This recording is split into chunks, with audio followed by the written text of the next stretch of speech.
Bye bye mummy. Bye bye बच्चों, संभल कर जाना। चलो, बच्चे तो स्कूल चले गए और बल्लू जी भी अनाज लाने के लिए बाहर गए हैं। उनके वापस आने तक मैं घर की साफ सफाई कर लेती हूँ। लाडो घर की साफ सफाई करने में लग जाती है। थोड़ी देर बाद बल्लू अनाज लेकर घर आ जाता है। ये देखो लाडो, मैं आज बहुत सारा अनाज लेकर आया हूँ। हमें ये अनाज बहुत दिनों तक चलेगा। हाँ बल्लू जी, आपने बिल्कुल सही किया। चलिए, अब आप फ्रेश हो जाइए। क्या हुआ लाडो, तुम क्या सोच रही हो? जब से मैं घर आया हूँ तुम खोई खोई सी लग रही हो। बोलो ना, क्या बात है? कुछ नहीं बल्लू जी, कल रात मेरी माँ मेरे सपने में आई थी। उनकी तबीयत बहुत खराब लग रही थी। वो अब बूढ़ी हो गई है, न जाने वो कैसी है। जब से वो मेरे सपने में आई है, मेरा कहीं पर भी मन नहीं लग रहा। आपको तो पता ही है, वो यहाँ से बहुत दूर बर्फीले पहाड़ों में रहती है। इस वजह से मैं बहुत दिनों से वहाँ पर नहीं जा पाई। क्या आप जाकर उसे देख आओगे? अच्छा, तो ऐसी बात है। तुम्हारी बात बिल्कुल सही है लाडो, मेरी भी माँ नहीं है। मुझे भी लग रहा है मैं जाकर उन्हें देख आऊं। और मुझे पता है तुम्हें भी बच्चों को लेकर मेरे साथ आना है, लेकिन अभी बारिश का मौसम चल रहा है और बच्चों का स्कूल भी है। तुम सबको ले जाना मुश्किल होगा, इसलिए मैं ही अकेला चला जाता हूँ। चलो, तुम मेरे जाने की तैयारी करो। मैं जाते जाते राजा जी से छुट्टी मांगकर आगे चला जाऊंगा। ठीक है बल्लू जी, और आपकी बात बिल्कुल सही है। मेरा और बच्चों का आना मुश्किल होगा। लाडो बल्लू के जाने की तैयारी करती है।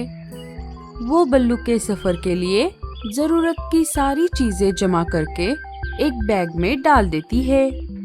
बल्लू जी, मैंने इस बैग में आपके सफर में काम आने वाली सारी चीजें डाल दी है और माँ के लिए कुछ पैसे, दवाइयाँ, अनाज और मेरे हाथों से सिला हुआ एक नया स्वेटर भी डाल दिया है, क्योंकि वहाँ पर माँ के पास कोई नहीं रहता। मेरे 2 भाई हैं, लेकिन बहुत दूर रहते हैं, इसलिए ये सब मैं दे रही हूँ। अब आपको निकलना चाहिए। ठीक है लाडो, अब मैं चलता हूँ। बारिश के मौसम की वजह से मुझे वहाँ पहुँचने में ज्यादा समय लगेगा। मैं वहाँ कुछ दिन रहकर माँ जी का ध्यान रखूंगा और अगर जरूरत पड़ गई तो उन्हें डॉक्टर के पास भी लेकर जाऊंगा। मेरे वापस आने तक तुम अपना और बच्चों का ध्यान रखना। हाँ बल्लू जी, आप भी अपना ध्यान रखना। समय समय पर रुककर आराम करना और शिकारी पंछियों से बचकर रहना और माँ को हमारी खुशहाली बता देना।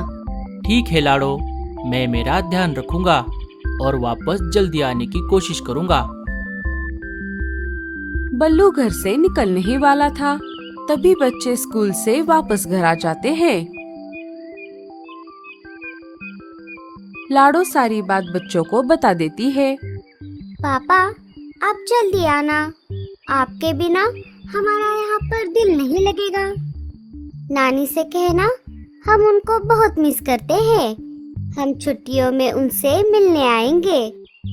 बल्लू लाडो और बच्चों को गले लगा लेता है और वहाँ से निकल पड़ता है। बल्लू महल में काम करता था। वो अपने घर से निकलकर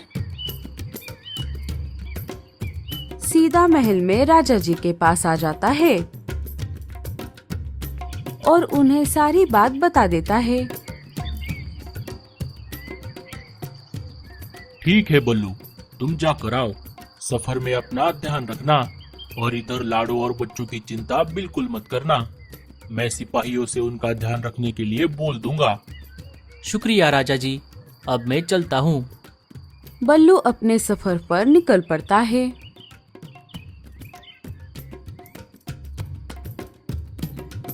कुछ दिन बीत जाते हैं। बल्लू जो अनाज लेकर आया था वो अब खत्म हो रहा था। फिर एक दिन सुबह, अरे बाप रे, घर में अब थोड़ा ही अनाज बचा हुआ है। मुझे अभी बाहर जाकर कहीं से और अनाज लेकर आना होगा।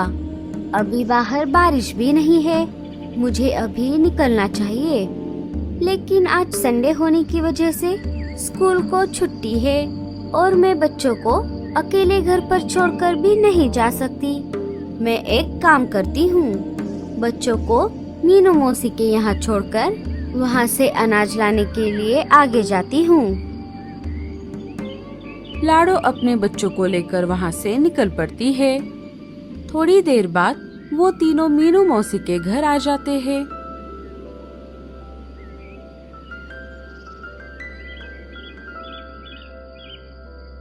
कहो लाडो, आज कैसे आना हुआ? मीनू मौसी, बल्लू जी मेरे माँ का हालचाल पूछने मेरे मायके गए हैं और घर में अभी थोड़ा ही अनाज बचा हुआ है। मेरे अनाज लेकर वापस आने तक क्या बच्चे यहाँ पर रह सकते हैं? अरे लाडो, ये भी कोई पूछने वाली बात है? और वैसे भी मैं भी घर पर अकेली बोर हो जाती हूँ। बच्चों की वजह से मेरा थोड़ा मन लग जाएगा। तुम टेंशन फ्री होकर अनाज लाने के लिए चली जाओ। मुसीबत के समय ये मीनू किसी को ना नहीं कहती। मैं अकेली हूँ तो क्या, मुझे भी तुम सबका साथ चाहिए। ठीक है मीनू मौसी, आपका बहुत बहुत शुक्रिया। मैं आते आते आपके लिए भी अनाज लेकर आऊंगी। लाडो वहाँ से निकल पड़ती है। अगली सुबह जंगल में तेज बारिश शुरू हो जाती है। अरे बाप रे, आज की बारिश तो बहुत तेज है। अगर यहाँ इतनी तेज बारिश है तो बल्लू जी जिस तरफ गए हैं उस तरफ तो कितनी तेज बारिश होगी। हे ऊपर वाले, बल्लू जी की रक्षा करना। इधर बल्लू छुपते छुपाते कभी बारिश तो कभी शिकारी पंछियों से बचकर आगे बढ़ रहा था। 2-4 दिन और बीत जाते हैं। लाडो और बच्चे अकेले पड़ जाते हैं। मम्मी, पापा कब आएंगे? हमें उनकी बहुत याद आ रही है। आ जाएंगे बच्चों, जल्दी आ जाएंगे।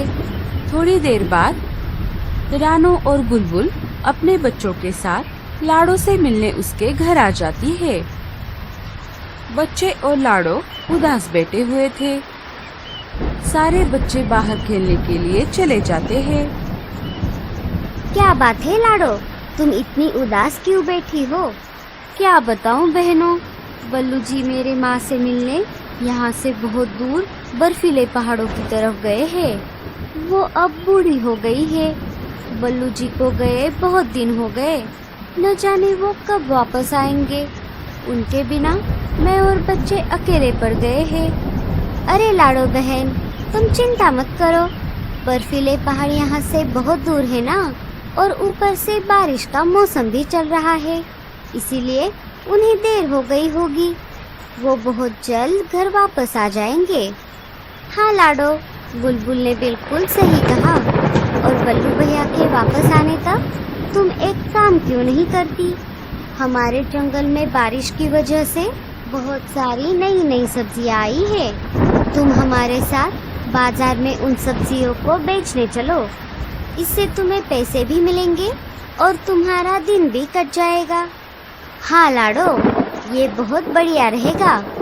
रानो, बुलबुल, तुम दोनों का बहुत बहुत शुक्रिया। जब तक बच्चे स्कूल में रहेंगे मैं तब तक बाजार में सब्जियां बेचूंगी।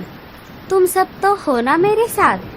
अरे बस कर पगली, अब रुलाएगी क्या? तीनों के आंखों में आंसू आ जाते हैं। दूसरे दिन सुबह लाडो बच्चों के नींद से जागने से पहले जंगल में जाकर बहुत सारी अलग अलग प्रकार की सब्जियां और फल लेकर आती है। जब बच्चे स्कूल चले गए तब वो सारी सब्जियां और फल लेकर बाजार में आ जाती है। सब्जियां ले लो, सब्जियां, ताजी ताजी सब्जियां, सब्जियां ले लो। दोपहर होते होते बच्चे स्कूल से निकलकर सीधा बाजार में लाडो के पास आ जाते हैं। मम्मी, हम आ गए। बोलो बच्चों, तुम्हें इन फलों में से कौन सा फल खाना है? मम्मी, मुझे ये अमरूद खाना है। हाँ मम्मी, मुझे भी। ठीक है बच्चों। लाडो बच्चों को एक एक फल दे देती है। इधर बल्लू जैसे तैसे करके आने वाली हर मुसीबत का सामना करते हुए बर्फीले पहाड़ों की तरफ आ जाता है। थोड़ी देर और उड़ने के बाद वो माजी के घर पर पहुंच जाता है। घर के अंदर आकर उसने देखा लाडो की माँ सच में बीमार पड़ गई थी और दर्द से करा रही थी। माँ जी, ओ माँ जी, क्या हुआ आपको? आंखें खोलिए, ये देखिए मैं आया हूँ, बल्लू। लाडो की माँ धीरे धीरे आंखें खोलती है और बल्लू की तरफ देखती है। अरे जमाई राजा, आप यहाँ इतनी दूर कैसे आ गए? कहीं ये मेरा सपना तो नहीं है? नहीं नहीं माँ जी, मैं सच में आया हूँ। अरे बाप रे जमाई राजा, आपने इतनी दूर आने की तकलीफ क्यों उठाई? ऊपर से बारिश का मौसम भी चल रहा है। क्या लाडो और बच्चे भी आए हैं? नहीं माँ जी, मैं अकेला ही आया हूँ। दरअसल बात कुछ ऐसी है कि बल्लू माजी को सारी बात बता देता है। लाडो को आपकी बहुत याद आ रही थी, इसलिए मैं आपका हालचाल पूछने आया हूँ। उसे आपकी बहुत चिंता हो रही थी। मुझे भी आप सबकी बहुत याद आ रही थी। अच्छा हुआ आप आ गए।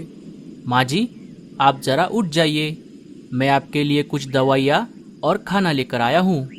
और लाडो ने आपके लिए अपने हाथों से सिला हुआ एक नया स्वेटर भी दिया है। और आप मुझे जमाई राजा मत कहिए, मैं आपके बेटे जैसा हूँ। अरे बेटा, एक बूढ़ी चिड़िया के लिए इतना सब कौन करता है? तुम दिल के साफ हो, इसीलिए इतने दूर आ गए। नहीं तो यहाँ मेरे खुद के 2 बेटों को आकर सालों हो गए। इतना बोलकर माजी की आंखों में आंसू आ गए और वो रोने लगी। माँ जी, आप मत रोइए, अब आपके ठीक होने तक मैं यही रहूंगा। आपके ठीक होने के बाद मैं वापस चला जाऊंगा। इधर लाडो ऐसे ही एक दिन बाजार में अपनी सब्जियां बेच रही थी। बच्चे भी उसके पास बैठे हुए थे।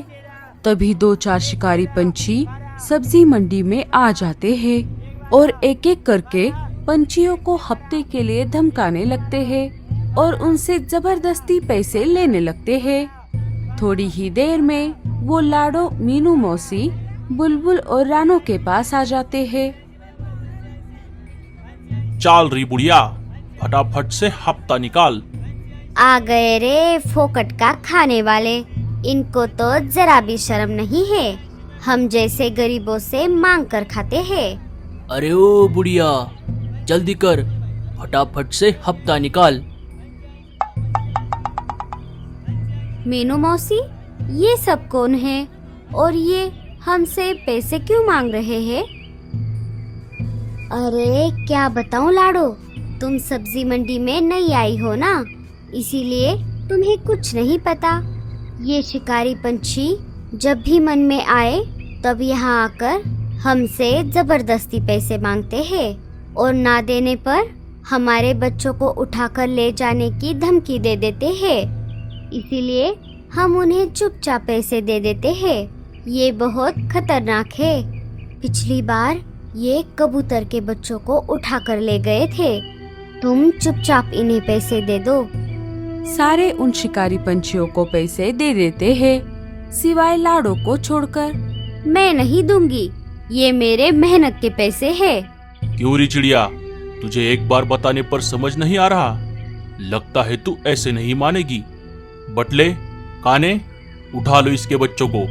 चील के ऐसा कहते ही लाडो बहुत डर जाती है। नहीं नहीं, ऐसा मत करो। ये लो, तुम ये सारे पैसे ले लो। लाडो पैसे दे देती है और रोने लगती है। अगर बल्लू जी यहाँ होते तो वो इन शिकारी पंछियों को जरूर सबक सिखाते। लाडो के ऐसा कहते ही बल्लू राजा जी के सिपाहियों को लेकर वहाँ आ जाता है। सरदार, चलिए यहाँ से। सिपाही सारे शिकारी पंछियों को पकड़ लेते हैं। अचानक बल्लू को देखकर लाडो और बच्चे बहुत खुश हो गए। अजी, आपको आने में इतने दिन क्यों लग गए? बल्लू सारी बात लाडो और बच्चों को बता देता है। बारिश और तूफान की वजह से मुझे वहां पहुंचने में बहुत दिन लग गए और मैं माँ जी को वहां के एक अच्छे से डॉक्टर के पास भी लेकर गया था। अब उनकी तबीयत बिल्कुल ठीक है। अब जब भी बच्चों के स्कूल की छुट्टियां होंगी हम सब उनसे मिलने फिर से जाएंगे। सिपाहियों, इन सबको राजा जी के पास लेकर जाओ। मैं भी आपके पीछे पीछे आता हूँ।